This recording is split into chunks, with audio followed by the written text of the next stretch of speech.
Hello and welcome to the Moonscape podcast. I am Matt Moody, joined once again by DJ Mitchell, and we're here to cover the Thursday, November 6th NHL Daily Fantasy Slate. Let's get into it.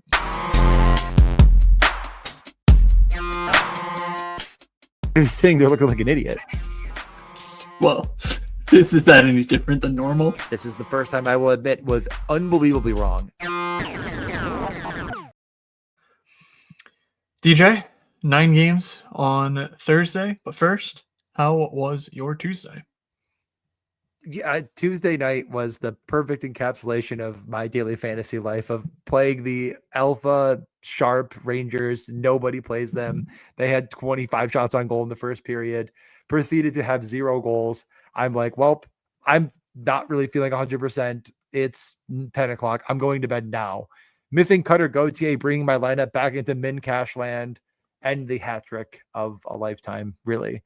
So it was a weird one. It was fine. I mean, min cash is min cash when you're dead. I say this, I've said this before, but like min cashing when you're absolutely fucking dead feels like winning $100,000, and going from, winning first down to fifth feels like the worst gut punch in the world. It's like, so like I won like $50 and I'm going crazy. And like, so that was like, yeah, I'm fine. I got good sleep. Yes, and if Cutter Gauthier puck drop is 7 o'clock and he has the hat trick at 5% and the Rangers are off at 10 o'clock, you're sitting there with every single fucking Ranger shot for the first period going like, oh, come on. And then the third period when they play dead, and I think they had one shot the entire period, like you would just be so irate. So yeah, no, it is funny. It would have been truly the worst night of my life if that happened. It's so, yeah. I mean, you couldn't be more right. Yeah, I'm just such a coward. I did not play Cutter on main. Really? I suck. I played Tage instead of Cutter. Basically, I also played the Rangers. I mean, we're just idiots. Like you played this worse, Rangers more team expensive Cutter. The Rangers are what they are. I don't know. It's pretty crazy. But fortunately, there are no Rangers on Thursday night. I had a bad main slate. Obviously, I'm pretty sure I almost finished dead last in the 3-3-3. But my late slate team had Cutter, and also had like all the good plays. So I actually made a run at like the top 10 of like the main $15. So all the high stakes stuff was totally fine, and thus made my night on Tuesday. I'm hoping to not rely on that on Thursday. So we have 9 games. Oh yes, Tim, thanks for joining us. We are getting started a bit early.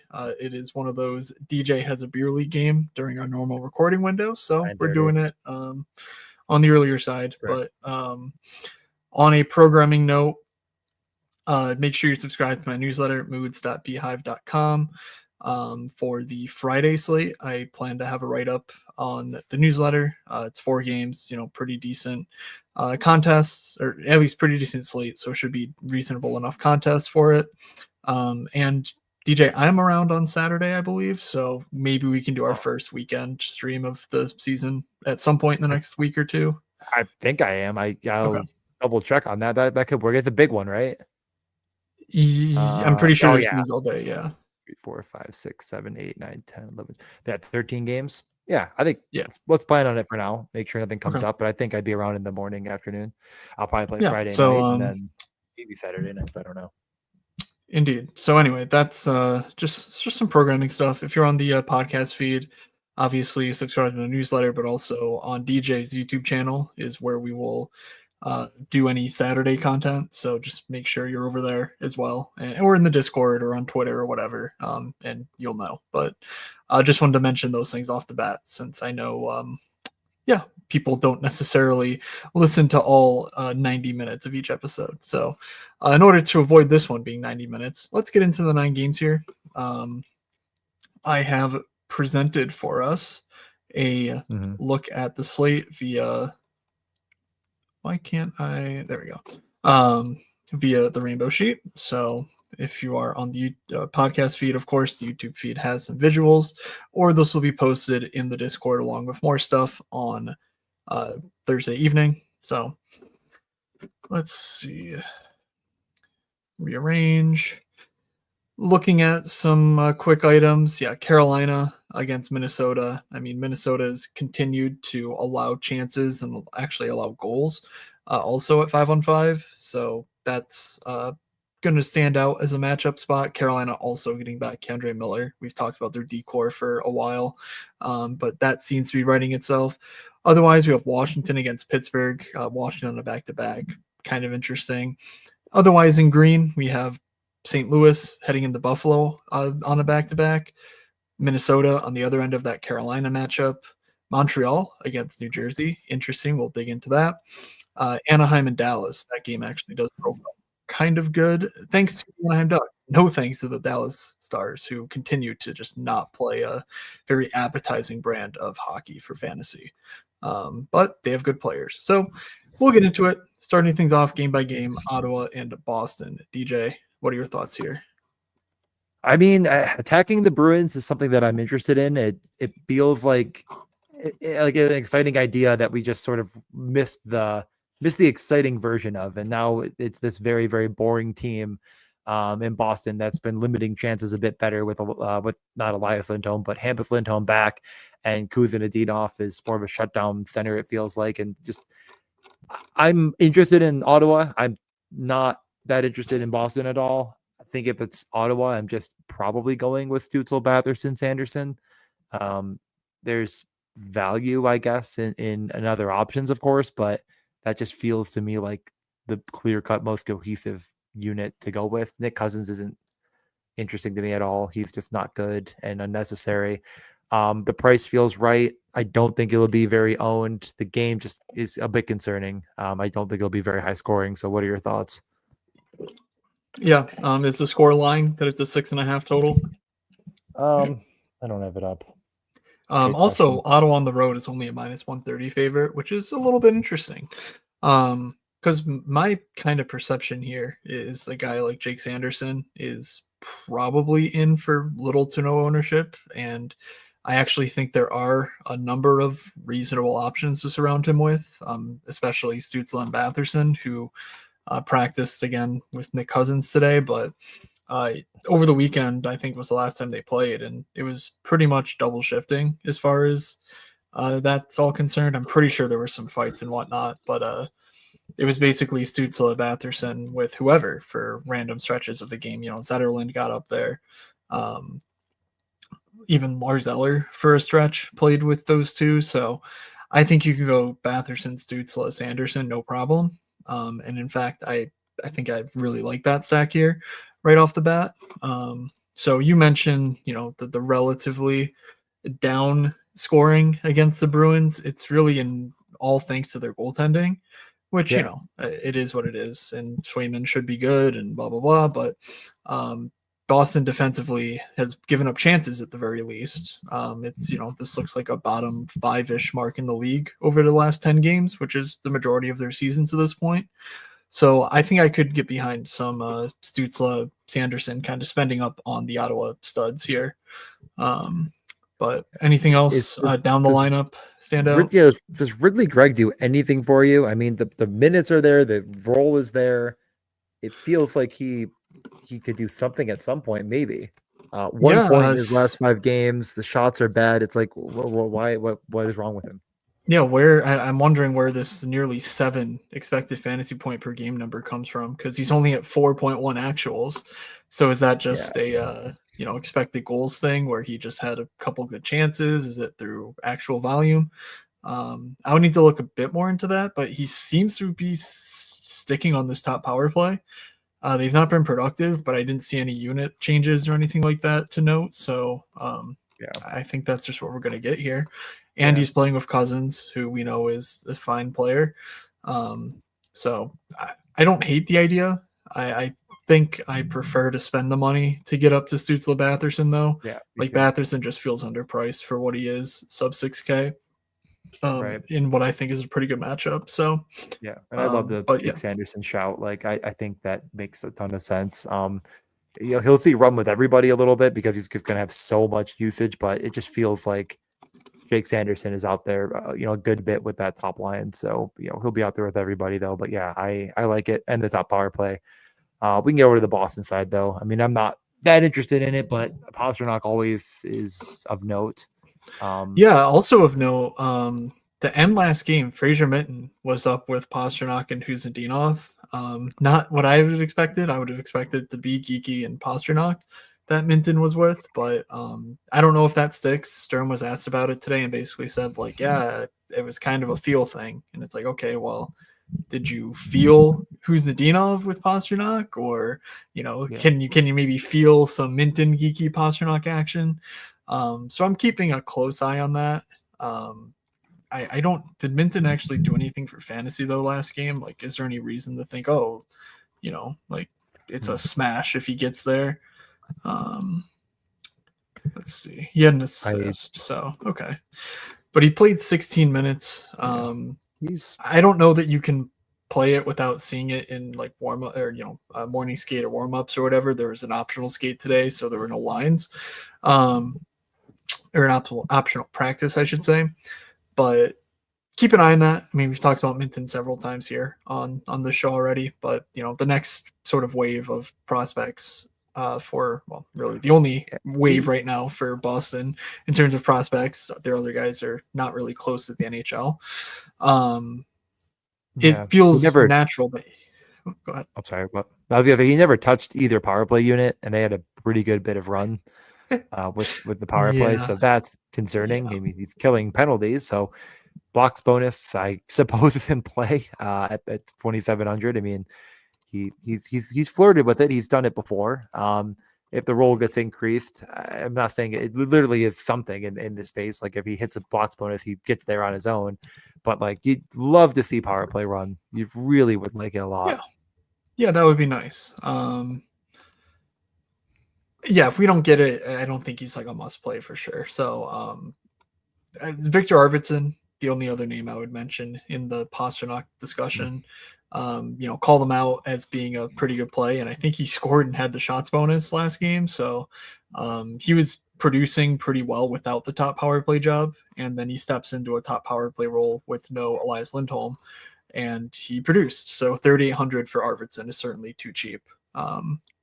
And I wouldn't have a problem playing him either with Pasta or even on the other side of like an Ottawa game stack, just saying like, yeah, this game is 5-4 or something, which certainly could be the case. Anything else here?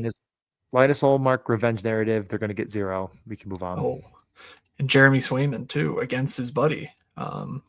Best friends forever. Yes, BFFs. All right.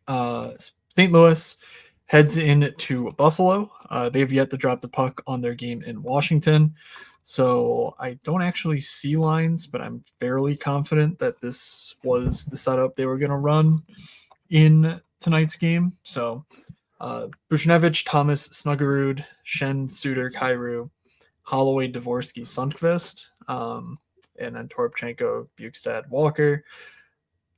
It's nice that all these lines are power play correlated. The top line is 14K against the Buffalo Sabres, top power play correlated. Second line is 13K against the Buffalo Sabres, second power play correlated. And then Holloway, Dvorsky, Sundqvist is 11.3K, but Holloway is 5,700, Dvorsky 2,800.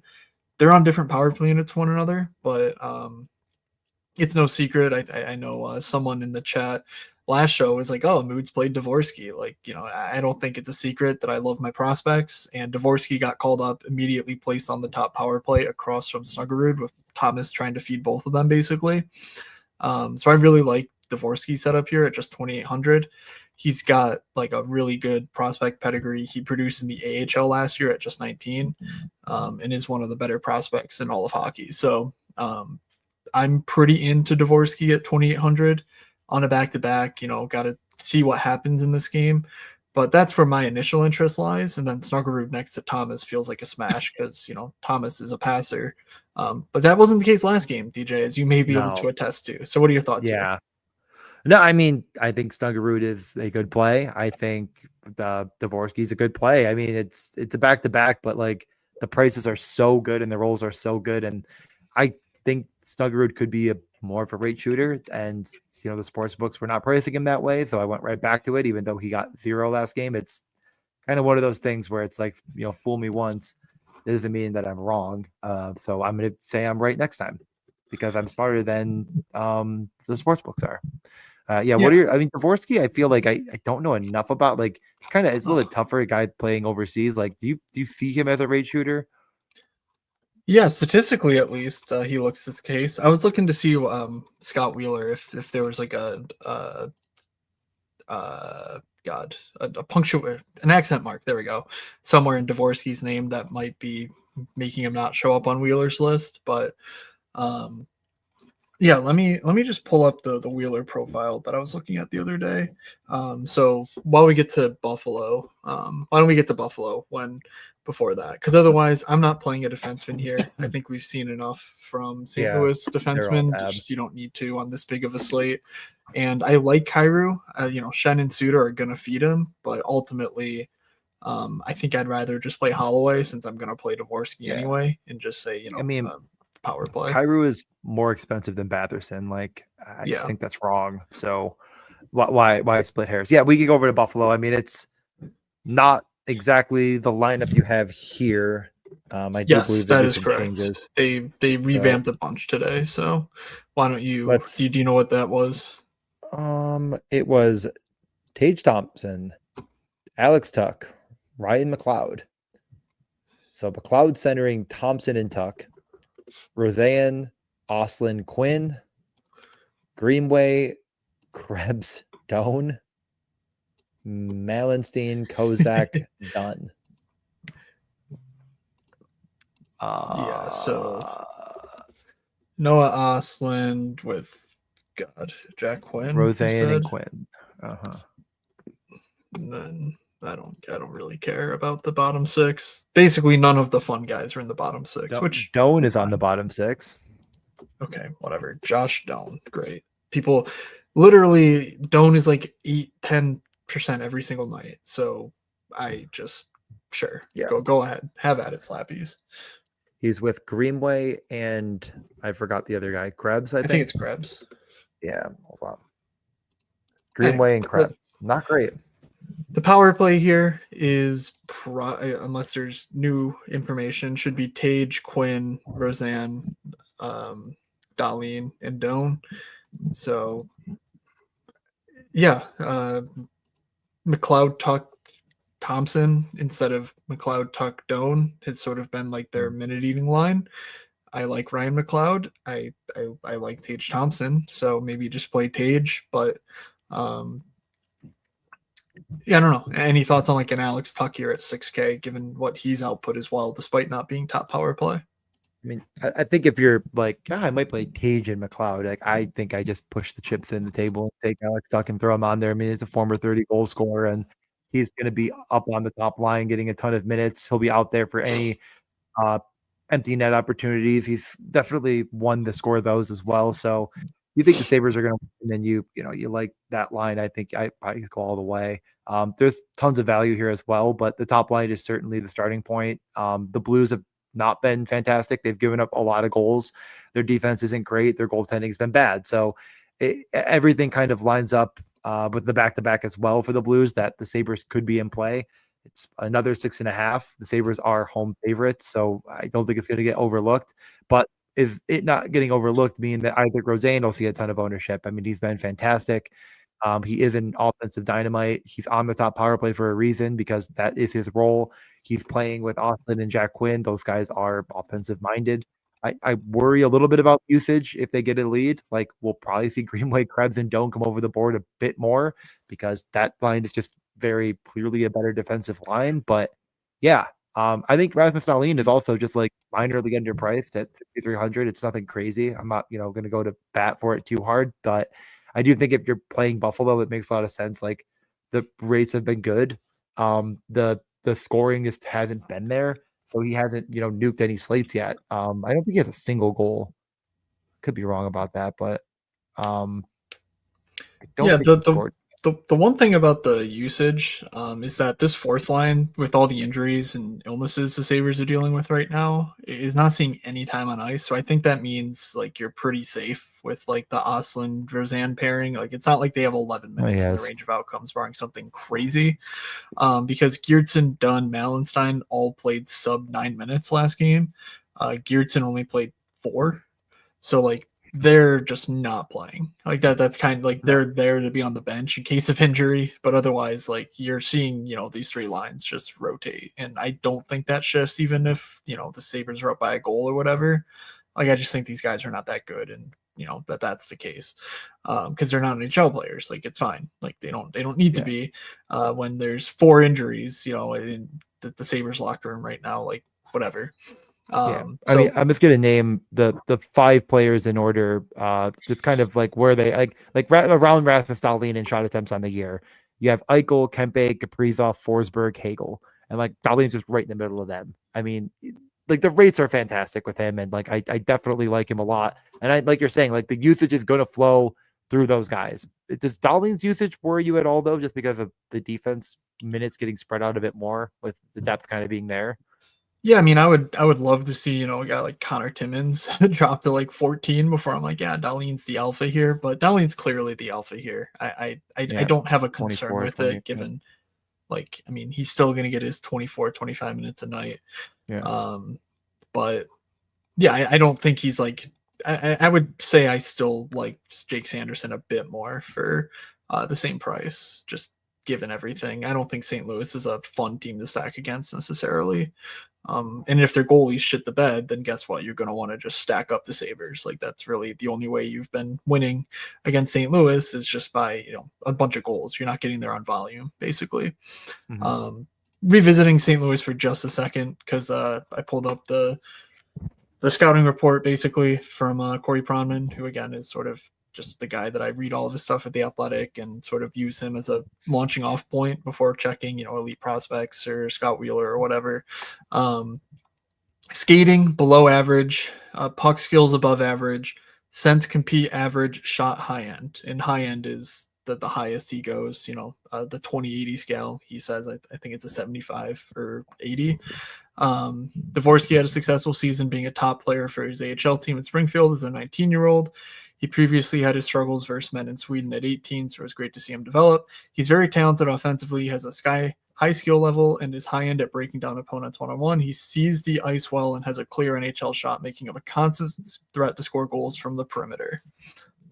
I mean, that's exactly what I'm looking for in my daily fantasy action. So, the stats in junior in the AHL look well above average for a youngster. And he was a 10th. He was the 10th pick in 2023.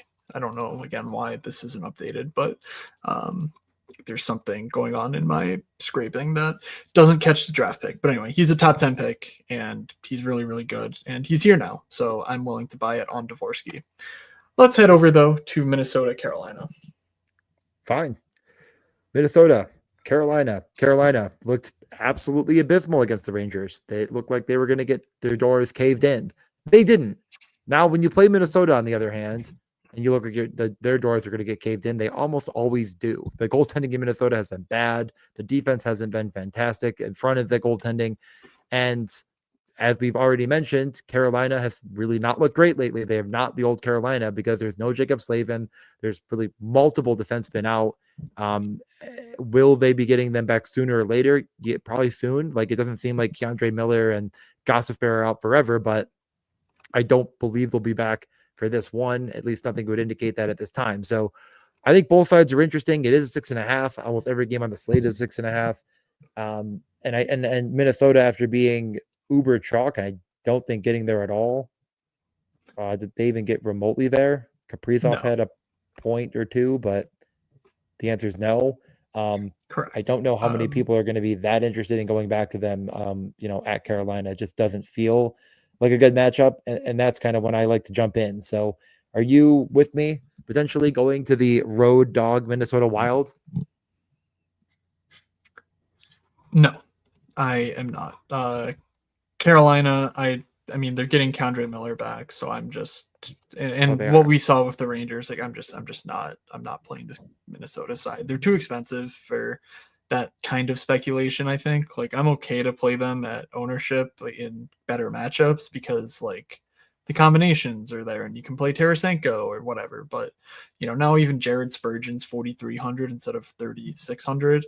Like it's just really tough to rationalize. I think I'd rather spend my high end elsewhere, salary wise. So also no Brock updates on Faber had lines, but 2 assists and 6 blocks. Shut up, I like kitties.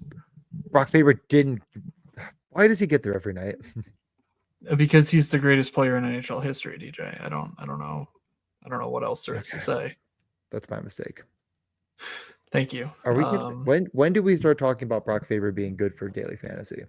I don't know. Give it another couple weeks. Fair enough. Let's see him. Let's see him elevate the top power play before we say anything more about a Minnesota defenseman. Perfect. Feels like a good rule. Okay, so tentatively interested here. Sounds good to me. Sure, we'll go with that. Carolina side, I don't believe the forward lines are changing. Let's see, but yes, they reassigned Fensor to Chicago, so that's even more indication that Condra Miller's back. Yes, Svechnikov, Aho, Hall, Ehlers, Stankoven, Blake, Martinuk, Stahl, Jarvis, Nikishin, Walker, Miller, Chatfield. So okay, well, I was wrong. I guess I just didn't see that, but also I didn't really look at my phone all that I much mentioned today. that literally at the first thing on the show. We'll be good to go tomorrow night. Okay, no, he's just in. I mean, that's not much to say. Power play was Walker, Ehlers, Aho. Okay, so he wasn't on either power play. Yeah, so what Miller was awesome to start the year, but I don't think there's without even a secondary power play role. Like I think you just click Nikishin instead of Walker or of Miller. Sorry, you can of course play Sean Walker on the top power play if you wish. But yeah, on the Carolina side of things, Svechnikov is clearly interesting. Top line, top power play. Nobody really got there against the Rangers because, well, I mean, that game was just death. But yeah, I don't know. Like Svechnikov, if this game does have some offensive flair, should be part of it. Oh, I guess Ehlers got there because Ehlers decided, oh, actually, now is the time I'm going to have 8 shots on goal and score my first goal as a Hurricane. So there you go. The Nick Ehlers folks, you can play him with Stankoven and Blake and have fun with that. That line is going to cost you 13.5 on the nose. Fun. Honestly, it's a fun line. I mean, I'm not going to sit here and say you couldn't do it, but fun. It's fun. Carolina is interesting to build around. What was their time on ice last game? Like, what did that line get used in? In like the worst scenario for them? Yeah, 15. Yeah. Oh, I mean, God. Yeah, I just don't think I'm not interested in Carolina for really the reason of it feels like Minnesota's a lot better than the numbers would indicate, and it's kind of just goaltender driven in my opinion. But I definitely like that second line a little bit. I think like I said, I'm tentatively interested in Minnesota, probably not going here. I think at the end of the day, I try, homer as I am, I kind of like Buffalo more. It's probably my favorite. Where do you get your ideas, DJ? Right on top of my head right now. But yeah, we can continue onward unless if there's any other notes on Carolina. Yeah, basically, if you like, I'm just continuing the mindset of if the Carolina forwards beat me, they beat me. Like, I'm not gonna go out of my way to play them and stack them or whatever. If I need a one-off and I land on one of these guys, almost any of them, I will certainly consider it, and I have no problem clicking the button. Like I think they're good. You don't know which line's going to hit on which game. They're the opposite of Buffalo, where Nadeau played 14 minutes as a fourth liner. Like they're just minutes right down the middle. Kind of sucks, especially now that they don't have like that true top line. Aho, Jarvis, Ehlers was playing as that. The minutes are just really difficult right now. So until that shakes out a bit more, or until they just absolutely knock us over the nose with production, I'm not going to go stacking the Hurricanes. It really is like the polar opposite of Minnesota, and the game looks really enticing. And it's like, but one side looks better than the other, and the side that looks better than the other is a lot more difficult to stack and feel successful. Maybe there's a one-off piece in Carolina worth considering. Maybe a small two-man. Defensemen are cheap, but yeah, I'm down to move on. I think it's a little bit of a fugazi. Next 2 games look pretty decent, all above 0. Actually, the next 3 games, as far as Montreal, New Jersey, and then Washington, Pittsburgh after that. So starting things off with Montreal. No changes, I believe. Well, there's I also. one big change from last game. Oh no, what happened? Who Maybe you died? didn't hear that Jacob Dobish is 6-0 with a sub 2 goals against average and a 930 save percentage, and he's starting in net. Not You want to talk Montembeault. about goalies? Okay, sure. Therefore, I'm not even changing it, DJ. You do not. No, deserve why? that. I mean, but like, why are we even talk about the Devils? The Devils are not. You can't play them. I mean, they're playing against a good goalie, a goalie that everyone going into the year would have said probably going to start off 6-0 with a sub, with a 930 save percentage, and it should be valid. And yeah, thank you for changing it. Thank you for being brave. Jacob Dobish is starting. Therefore, Montreal will win. Therefore, they will not shoot the puck at all. Who Boom. ended up winning the Flyers game yesterday? I thought Montreal did, but now I don't remember. Nope, the Flyers won in a shootout. So yeah, take that, DJ. You suck. Okay. Well, it wasn't Dobish in net. You fucking idiot. You got me there. All right. Well, I'll say this, okay? 2.6 expected goals for Montreal, and they scored 4. Who does that not remind you of at all? And why is it the New York Rangers? Wait. 2.6 for Montreal. For Montreal, that's what I'm saying. 4.2 for the Flyers? Yes. Okay. They're bad defensively, and everything's going to look good for New Jersey. But the goaltending on the other side is a big issue. So let's stay on track here, okay? Montreal Canadiens.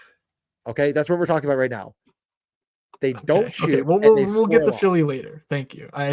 Philly's on the slate. We're good. Okay. Are they the anti-Rangers? Or is Montreal the opposite of the New York Rangers? They never shoot and they score 1 million goals. That's the question I'm laying out for you. I mean, maybe they're just the new Rangers because that used to be the Rangers. People could change.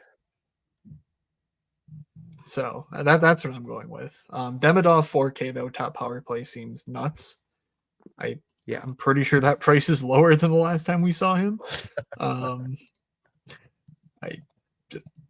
It is. He was 4,500 against Seattle, had 2.8, 4,300 against Ottawa, had 15, had 4,100 against Philly, had 18, and they're like, okay, 4K for you. So yeah, Demidov is awesome. No ifs, ands, or buts. I don't know. That price is just silly. Yeah, I'm just gonna go out on a limb and say that I really don't love the Montreal play in general, but I really like the Demidov play. And I'm gonna ask you, is it one-offable? Yeah, I think so. The price is low enough where you're not dealing with, like, you're not facing, a huge uphill battle if he only gets 10. Because if Demidov gets 18, then probably someone else on Montreal is getting there with them.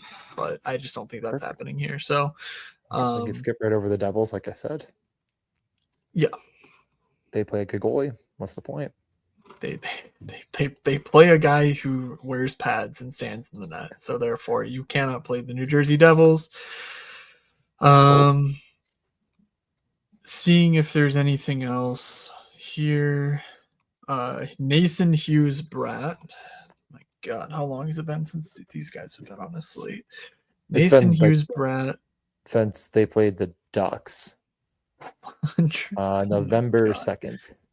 Oh my God. Andre Palat, Nico Hischier, Arseny Gritsuk. Not like this. I wanted to win, but not. Mercer was on the top power play last game over Timo. Yes. But I don't know if that changed. They did lose to, I'm not sure if you've heard of this team, Anaheim Ducks. Probably never heard of them. Never remember Brendan Dillon's combination of A's, E's, and O's. Oh, it's tough. All right. So unfortunately, we have to talk about a team that on paper seems like a really, really good play and a good matchup, but will unfortunately go for 35 shots and score 0 goals. I mean, I don't like it. I don't love it. Where is Timo? Am I blind? Timo is with Mercer and Connor Brown. Oh this is really ugly. What are these? What happened here? What happened here, guys? I don't know. I don't even remember Lamicos. It's Delamico, whoever that guy is. Yeah, sure. Fourth liner. Who cares? Yeah, he's very bad. All right. So Yeah, this Mason is. Hughes Brat. Probably what you want to do is my official take here. I just fuck. I actually really wanted to just continue the bit and then say that I like the Devils, but now I'm like, why? Like, why even do it? I don't know. Pass. Yeah. Well, I mean, what's annoying is Timo and Palat, they flip, and all of a sudden it's like, yeah, New Jersey 2 is awesome. And I don't know why. I don't know why. That's really the case. It's something like that. Is It's like, what's his name? Sheldon Keefe actually stupid? I mean, every coach is stupid, DJ. I It's don't think we need to limit it. Lamikko. Miko Lamico. I don't remember his first name at all. I Just thought read you his last said name. that I that I spelled his misheard. last name out loud. Did I mishear you? Yes, you don't listen. Yuho. I don't even Okay. Yuho, that does sound right. I don't even see. There he is. He's a center. What? Oh, Juholammikko. two Ks. Oh my god. There we go. We got it. The world's greatest mystery has been resolved. It's just incredibly not cohesive and ugly, and I don't like it. And I think you just one off Jack Hughes and you move on. You're gonna do it. Like, I like that. There's no Austin Matthews to one off on this slate, so it's that's one your off. Austin Matthews one off replacement. Like Jack Hughes is very good. Um, he can win the entire slate without bringing Jesper Bratt kicking and screaming along for the ride. So yeah, just play him. Honestly, like, could you? I think it's been tough sledding, but could you play Luke Hughes? You could. I Hmm. don't want to. I actually think. Yeah, I mean, I just don't trust every game you go. Oh, well, actually, it's Dougie now, and then it's not Dougie, and then So I don't know what to do. Like, if you want to play one of the D men, go ahead. I don't know which one's going to be top power play right now. It was Dougie last game, but they lost and changed everything, so it might not be Dougie this time, and they change it in game. It just doesn't matter. Nothing matters. Luke Hughes, I think, just kind of sucks though. I have no Okay, interest in him for fantasy, and I perfect. really don't think he's worth the contract he's signed to for the next 8 years after this one. But we'll see. Okay. That's really the question, and I'm not willing to pay 4,800 to find out. Has Dawson Mercer finally arrived? Maybe. Okay. Now he's playing with Timo. Maybe you could do that. I don't You know. could. I think it's allowed. I think it's allowed. Yeah, it's allowed. DJ They, will allow it. Okay, we found a way to beat Dovesh. We found a way. Timo Mercer. Washington, Pittsburgh. Let's just do I that. can't. Yeah, I can't wait for tomorrow when the lines are completely fucking different. Yeah, well, here the lines are completely different because I did not get to update this for any of the changes, but Strom is back, which is the main reason for all these changes. Also, the lines that they tweet are incredibly small on their graphic, so it's impossible to see, which is equally fun. But DJ, what are your thoughts on the Pittsburgh Penguins and their run atop of the Eastern Conference? Did their third period collapse against the Toronto Maple Leafs do anything to worry you about their future outlook? I've been worried since the drop of opening night for them, and I'm still worried today. Yeah, I think they're bad. I think Washington's in play. I'm not going to go, insane over it, but I definitely like, all the pieces are there. The back-to-back nature makes it a little bit less enticing, but it's just I don't know. I just don't think it matters. Like I really think this Penguins team is going to completely fall off a cliff at some point. It's going to be probably pretty soon, and they're terrible defensively. Washington is a slight road favorite in a 6.5. I don't love how to stack it, but honestly, I think I just go full second line. Protos, McMichael, Wilson. Like that was my bread and butter, and I missed my bread and butter, especially against the Penguins. Yeah, I think the news on PLD is awful. Yeah. Like I mean, I think that was last week he got hurt, but I don't think he's coming back anytime soon. Yeah. But their most recent game, power play won Chikrin and Carlson both with Ovi, Strom, Wilson. No Protoss power play time, so that's where they got Leonard some power player time. And I don't love that news. 5,100 for Alexi Protoss does make that line a little bit tough. yes, I think that's just the way it bounces with Protoss. I don't know if he's not shooting 30% in the season, he's not fantasy relevant, which I don't know. Yeah, it's like tough that, to do. tough to do, exactly. So Is it otherwise, yeah, I mean, Ovi against Sid. I mean, the luck factor is running pretty hot right now in against Ovi. 12.2 expected fantasy points per game, 7 actuals. I gotta say, I don't think I've watched the Caps in the last week or two, so Yeah. tough for me to come and say, oh well, actually, all these glorious, he's not Mika's advantage adding it is what I want to come in here and say. But he could be Mika's advantage adding it, where I watch Mika play and I'm like, dude, he's getting these chances and he can't do anything with them anymore. So I Yeah. don't know if I'm quite there yet. Yeah. But the price on Strom to find out is tough. If you're gonna play Ovi, are you gonna do it with John Carlson or Chikrin? Like maybe, but that's 13K almost still. So I think this is a little unappetizing. Maybe something happens on Wednesday night that makes it a bit more appealing, but otherwise, I think I'm generally out. Yeah, I mean, there's spots that we haven't gotten to I like more certainly, and there's maybe just a one or two I liked more before. Yeah. So whatever. Like it's again, it's in play. It's kind of like the Wild, where it's like I could justify the action, but I'm not super in on it. Yeah. Similarly, this feels like the place. Chikrin feels like a guy who should have a game better than 16 fantasy points on the season, but he does not. Don't know how that's possible. But yeah, it's 5.9K for that is a tough sell given that fact. But he's playing like 25, 26 minutes a night now. Top power play, shoots everything on net. Just hasn't put it all together for a game. So that's the one other guy I would think of as a one-off. Pittsburgh, more changes. Everyone's hurt. They're falling apart at the seams, DJ. I don't know if you knew this, but the bad team is getting even worse. I think Kindle is top line, top power play. That was what it looked like.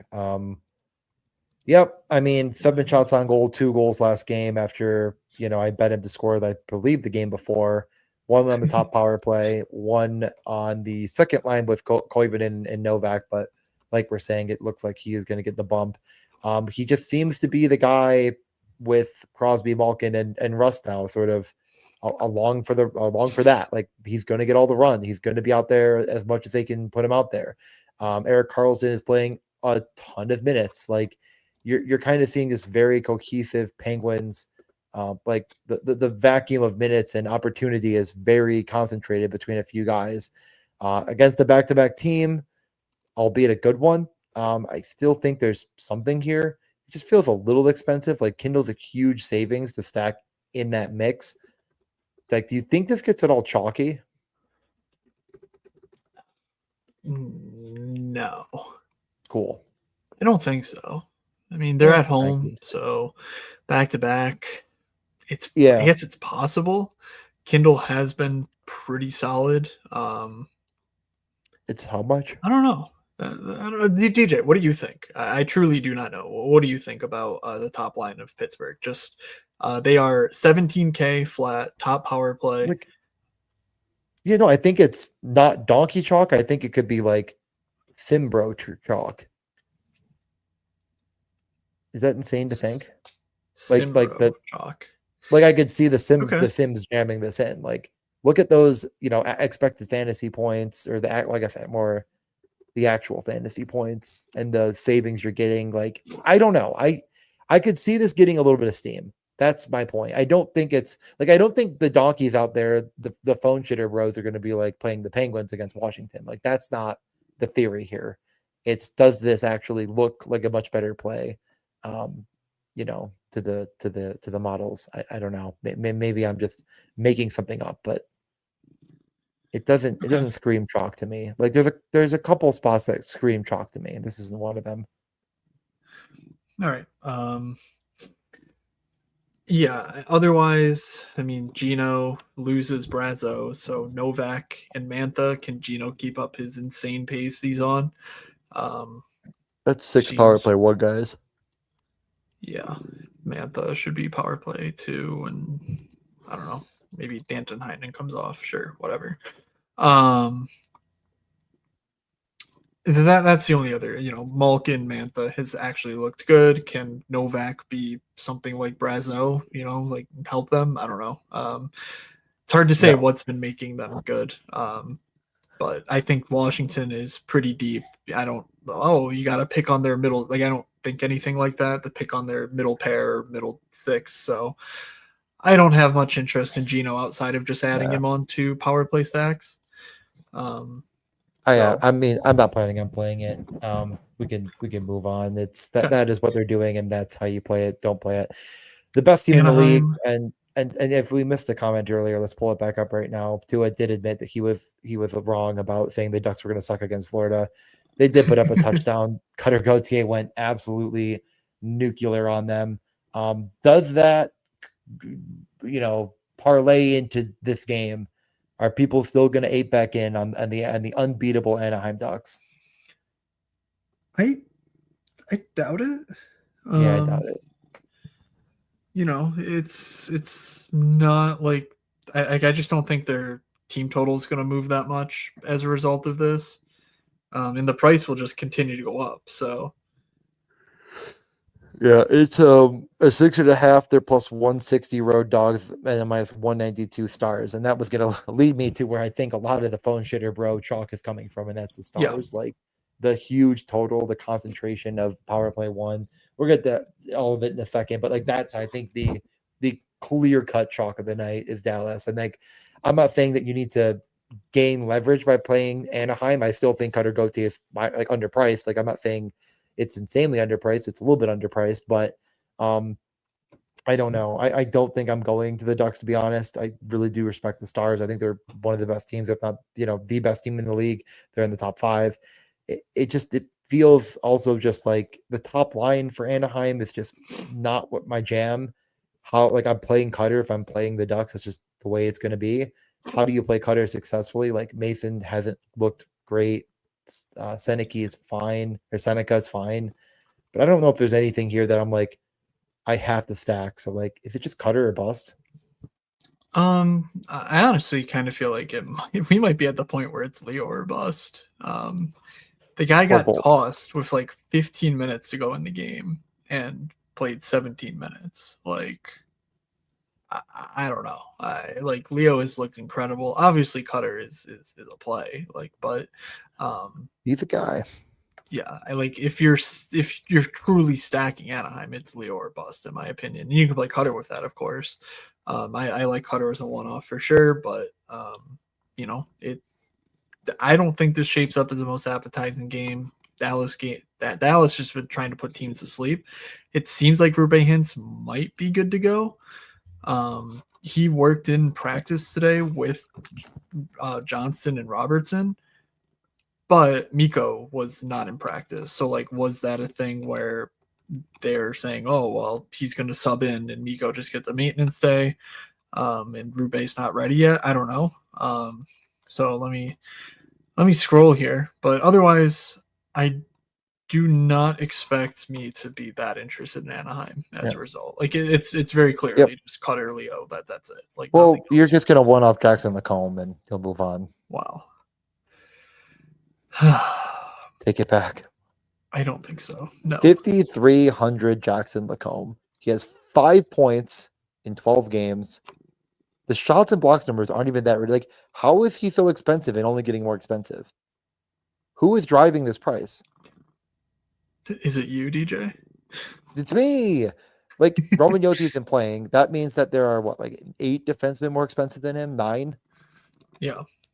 Dougie, Sanderson, Dolly. I mean, what are we doing? He's more expensive than, I don't know.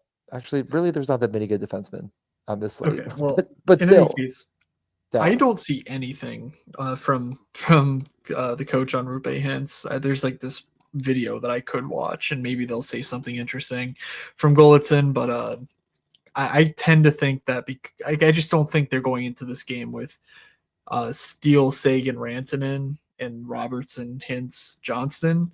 Like, I just don't know why you play Johnston and Hintz together at this point. Like, that just makes no sense. Like, if anything, work Hintz in where Sagan is and go Steele, Sagan, or sorry, Steele, Hintz, Sagan.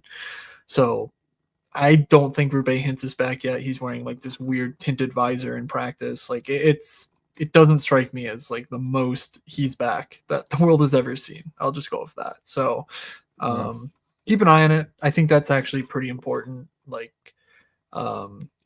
in terms of stacking, if it's Robertson, Johnson, Rantanen with no Rupe Hintz, then I don't really care what their price is. Like, they're going to be the top stack of the night in what should be a relatively up-tempo game. Like, they just might be forced to play up-tempo against Anaheim is kind of my thought. If Hintz is in, if they're spread out across two lines, then I think they may still try to be playing, Dallas Stars brand of hockey right now, which is relatively slow while they're dealing with these injuries and getting guys back into the lineup. So it kind of hinges on the availability of Hintz. For me, I'm not that interested in Harley, Heiskanen, Lacombe the other way. Didn't even mention Zellweger just lost his power play job. Like, whatever. Doesn't matter because Cutter gets a hat trick every night. We love Joel Quenneville, but it doesn't really make much sense there. So no D in this game for me.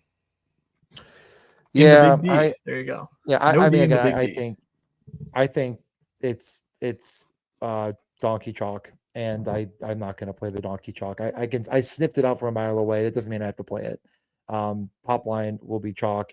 Nothing on Rupe Hintz I could find either while you were talking. So yeah, just we can have fun with that. Yeah, if you didn't see the Leo call, the worst 5-minute major in game misconduct I've ever seen. I mean, obviously the Vegas San Jose thing was slightly different.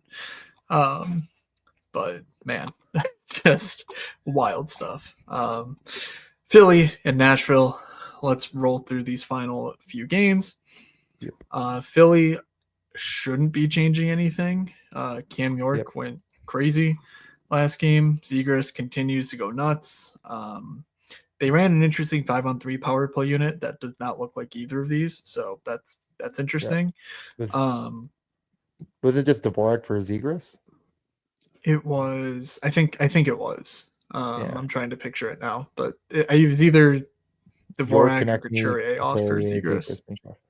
Yeah, that's what I think it was. But yeah, regardless, the Trevor Zegras train continues. Really good. Yeah, I don't know what to say. Like, the guy just does everything. He is a playmaker. He's shooting a ton. He's on. It feels like I'm not saying he's getting both power plays, but it feels like he's out there for both. I mean, watch it. Like, he played 23 minutes last game after games of 20 and 21 minutes. So like, he's getting minutes somewhere. He's not getting them on the PK. No, definitely not on the PK. Yeah, it was him and Dvorak and Tippett at 5-on-5, which is not what you have. But regardless. Well, then they must have changed that because this was like confirmed. It was before the game. It was exactly what it was. And then they went out for warm-ups, and it was Zegras, Dvorak, Tippett, Michkov, Couturier, Brink, Konechny, Cates, I'm not even bothering changing it. Play Zegras, and if you want to play other people, good luck. I would allow you to play Owen Tippett. They were on the same power play unit when it wasn't the 5-on-3, of course, like we mentioned. So like, I wouldn't call you stupid if you played Tippett Zegras. Like, that feels like a really good two-man stack. And honestly, I mean, Cam York wasn't on their power play, but like, guy kind of rocks. Yeah, blocks bonus. Juleson, Andre played 11 minutes each, so pretty clear concentration of minutes here. And Cam York is 4K, Jamie Drysdale 3,200. I like both of them just fine, given the matchup with the Nashville Predators, who, as we've covered before, are not very good. Yep, totally on board. I like the Flyers, so I'm good with it. We can move over to Nashville, which what Stamkos heroics feels like 2010 again, scoring with like 0.6 seconds left. Yeah. Again, I mean, like Mhm. that shot should be in the Hall of Fame. It was pretty Like, just crazy. I don't know how you put that shot there, but it should be. Like that was just incredible. But anyway. I have the authority. So when you talk about the Nashville Predators, you are talking about a team that really plays like three lines. The sad part is that line that didn't play had, their Matthew Wood on it, who is one of their best players. Forsberg, Marchessault, these are guys that play a lot and they don't play together, but it's Forsberg, O'Reilly, Evangelista. Stop me if you've heard this before, DJ, but Matthew Wood scored again. Again. This is Dylan's. Oh, this is Daniel Sprong 2.0. Oh God. Okay. Well. There you go, everybody. But no, I don't know what to do with this team. No. I'm going to ask you this: Can I interest you in a mildly used Nick Blankenberg for like 2,900?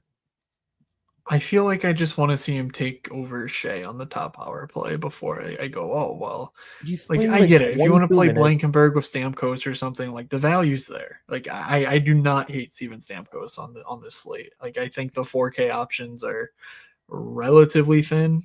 We talked about a couple earlier who I remember liking, but, like, there's not a ton of value that I love. So if you want to do that, by all means. But otherwise, I feel like you're just playing Brady Shea. Like, and he sucks. So, like, just don't do it. But we're at about 56 minutes and 20 seconds in the podcast. I want you to remember the moment that Matt's like, the 4K options are bad. Talking about the game where there's Matvey Michkov at 4,300 and he says Steven Stamkos is the play. I'd like someone to please clip that and put that on the record. They're the same price. If you want to play, I mean, I don't know. They feel like the same player. Like you're playing them for 2 goals, but if they don't get there, they're getting you 1.5. Fair enough. I just wanted that on the record, sir.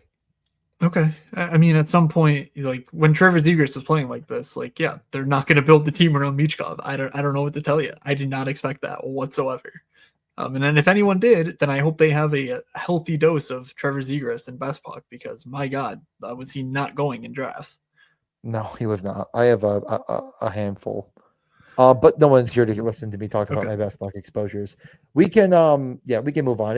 I like the Flyers a lot. Nashville's just we didn't even like get to the reason why, but like that power play is the problem here. Like Forsberg, Haula, Shea, Evangelista, and O'Reilly. I mean, yeah, Burnett, buddy. In the 5-on-5 pace here is dismal. Like that's really the concern. It's just there's no attempts going on volume wise. So Yep, it's all through like 4 guys on Philly and Forsberg, and then that's it. Florida, LA.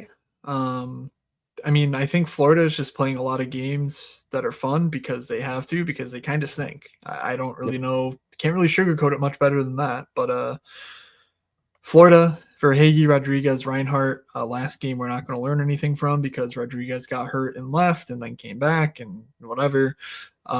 So they could change things after getting blown out of the water. They could not. Lusterine, Lindell Marchand, Samoskevich, Bennett, Boakfist. I played myself a Gus Forsling lastly. He was like 3,600. Now he's 3,400. I think that price is just interesting for the minutes. And like we know he's fine shots wise, rates wise. So I'll just mention that. Otherwise, any Florida Panthers here interest you? Not a lot. I mean, Reinhardt has just continued to be incredibly unlucky, but part of me just feels like it's because of the line mates he plays with. He's shooting a lot, but it's just not as full of expected value than as you'd like. It's not a good team. I mean, like, I don't know what to say. They're not very good when they're missing 2 of the best players in the world. Doesn't help your team. It's shocking revelation. And that has carried over to everything. I mean, the defense is not very good. I wonder why, because it never was always just about the defense. Like the forwards mattered a lot there. I'm not that interested in stacking the Panthers. If you do it, just play Reinhart and Marchand. Just play them both. Like if they get there, both of those guys are coming along for the ride. This game doesn't look great on paper, but to my opinion, it's LA or nothing. All right.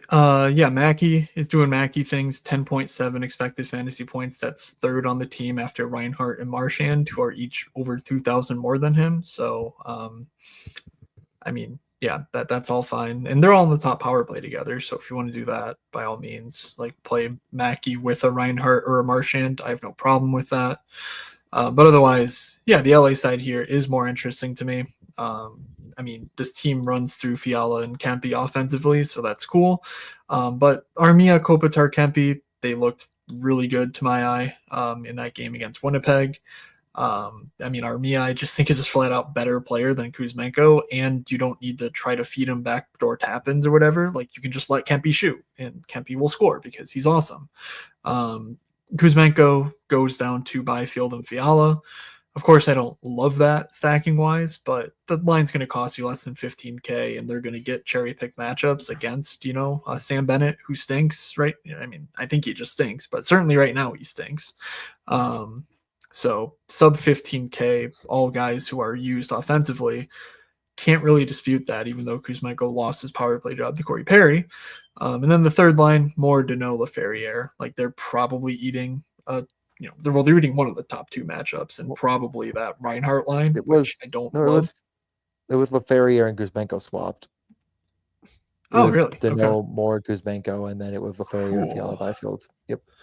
That's not that. I mean, it makes a difference. It's not anything. I mean, it just makes it easier to not even consider Kuzmenko as a play at all. Yeah, and it makes it easier to. It's Laferriere. Oh my god, I replaced him. He was second power play. He was second power play. So yeah, that's good then. Second line, I really like that. I like both top lines for LA. With Brant Clark? No, I don't want to play Brant Clark. I don't want to be dicked around by a dumbass coach yet again when I can play a guy on the other side of this game who's cheaper, getting 25 minutes a night, no sweat.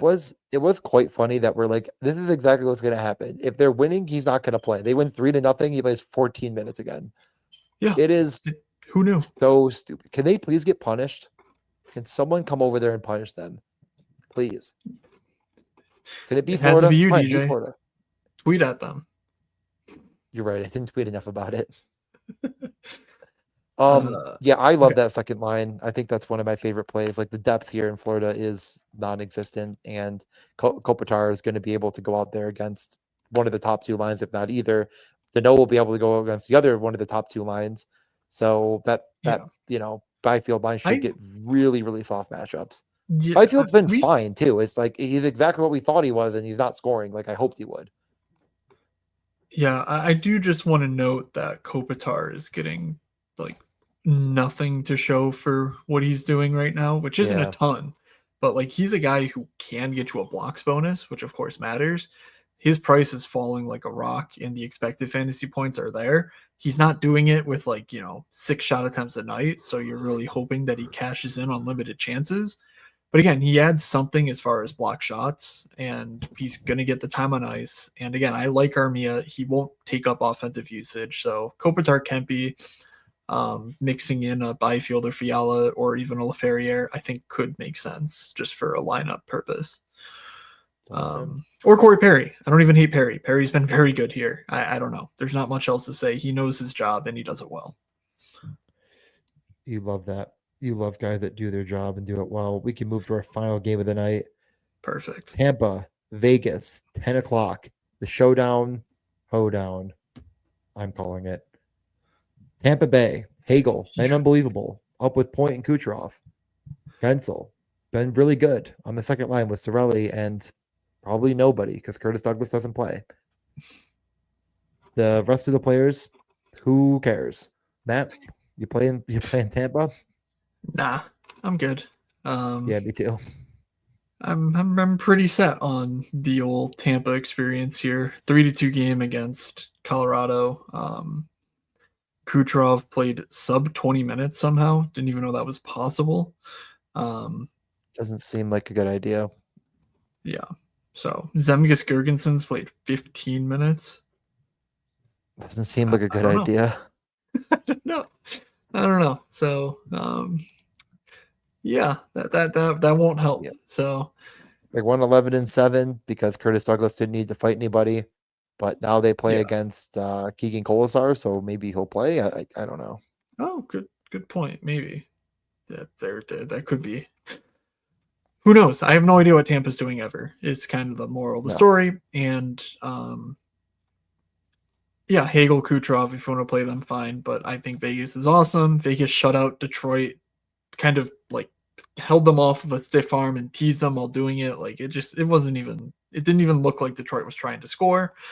And anecdotally, that makes sense because Noah Hannafin's back, and I think Noah Hannafin is a significant upgrade over Ben Hutton, and this Vegas team rocks top to bottom. Yeah, So yeah, I I agree. It's going to be really hard to find me stacking against Vegas anytime soon. So, what about stacking Vegas? I mean, I think they're in play with how bad Tampa's been, and I don't think they're going to be very owned. I just think again, you just go Eichel, Marner, and probably Dorofeyev, and you just clap your hands 3 times and say I'm all done here. Yeah. Okay. So we did get new Vegas lines in the third period, of course, because we always do. God, 21 is Howden? Sod? No, that's 20, Howden? I think. Okay. So Howden it was is 21. Howden, Carlson, Marner, Sod, Eichel, Smith, Fuck me. Dorofeyev, Hurdle, Barbashev. All right. Never mind. I'm not doing it. Have fun. So Okay. yeah, if you want to do something, stack the power play. Which Let's look here. they I like get? LA more. I like Philly more. I do like Dallas more, but I'm not going to play them. They I like the Devils in some barely capacity more. okay, so they barely got a power play Buffalo last more. game, but it did have Shea Theodore. So All right. that's noteworthy. And who came off? I had Carlson because that's what they went to on Oh, Nevada okay. Day. But Oh, yeah. I mean, it's just, yeah, I guess it's just a no from me, dog. And who cares? I mean, it's really not that expensive, but it's expensive. I don't know. Who cares? Fuck this team. yeah, I don't even know who the other fucking power play guy would be. Howden, Sod, know. Schwint, Sissons, and Colasar. No one. Just they don't have a second Just power play. Eichel? Yeah, I don't know. Okay. Honestly, it's probably Brett Howden. Like I would assume in that mix, but yeah, Hurdle, Dorofeyev, Barbashev is somewhat interesting. Otherwise, just play Eichel and pick a guy who's on the power play with him, and just play Eichel Theodore. There you go. I make it easy for you. Eichel Theodore, they rock. They always play together at 5-on-5, and we can move on to top stacks and guaranteed goals.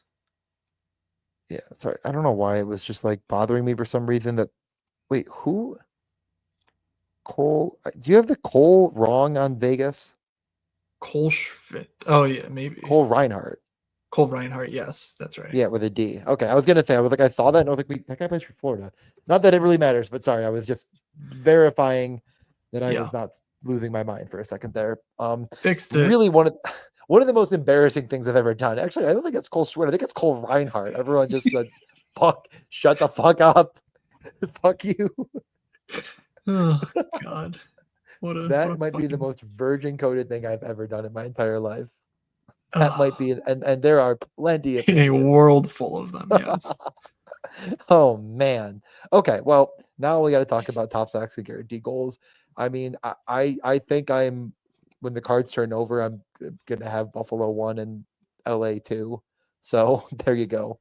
I took both right now. Hope you didn't want Nailed one. it. Okay. I'll go with Stützle, Batherson, Sanderson against Boston. I'm liking the look of that here. And I like it too. Secondary, let's do like Trevor Zegras and Jamie Drysdale and Tippett. How about that? I love that a lot too. I mean, that sounds good. That's these are I kind of forgot about Ottawa, but yeah, that's another one I really like, and LA too. I believe, well, I had Cutter Gauthier to score, so that went pretty well. So I guess that makes we went 1 for 4. Oh boy. Zegras didn't score. Heineman, I don't know if Heineman scored. I don't recall him scoring. No, he had an assist. Boldly definitely didn't score. So all right. That would settle that. Yep. Let's see. You get to go first. You could take both in a row. Actually, I just took both of my stacks. That is a-okay. I will go with. You know what? I'm calling my shot. Jacob Chikrin is scoring a goal here, and he's clearing 16 fantasy points for the first time all season against Pittsburgh. Brave, very brave. All right. How much is he? Is it even possible to do Jack Hughes? No, it is not. No. Okay. Yeah. Wonderful news. I will go with Jason Robertson. J-Rob. Okay. Let's go Logan Stankoven, 4,300 alongside Ehlers and Blake against Minnesota. I don't hate the idea. I don't hate it at all. That leaves me with enough to pass. Straight pass. Samoskevich, Snuggerud, Samoskevich, Snuggerud, probably one of them. Yeah, I'll go Samoskevich. No, I'll go Snuggerud. Jimmy. Snuggerud is the right answer. Top line, top power play against Buffalo. I mean, what are we doing here? The bonus there is that because we're doing it, I think it's the first intermission right now. If Snuggerud scores, you technically get 5 periods, because then you could just say, "Well, I knew he was going to score, but I didn't know it would be right after the podcast." So the moon was in retrograde. That's right. All right, so that is the Thursday slate. Follow us on Twitter at WinEscapePod. DJ's at D_Mitchell94, and I am at Fake Moods. Please subscribe to my newsletter, moods.beehive.com. I will have some Friday slate coverage over there. And stay tuned for the Saturday slate of festivities across the NHL. DM one of us if you want in on the Discord. That is all I have to say. DJ, anything you want to add tonight? Not really. Got to get to my beer league game, and I'm plus 450 to score from the point. So if I get one, cash those bets. All right. Yes, the only podcast spending 2 minutes talking about the right Vegas Cole Schwint versus Reinhardt. If you don't talk about that on your podcast, you're not a true hockey fan. So every other podcast, please get into their comments and DM them and say you're not really a hockey fan. You didn't mention a single thing about the Coles. Okay, that'll do it from us. Thank you all for listening. From Doug, from DJ, from myself, have a good Thursday slate, everybody, and we will see ya.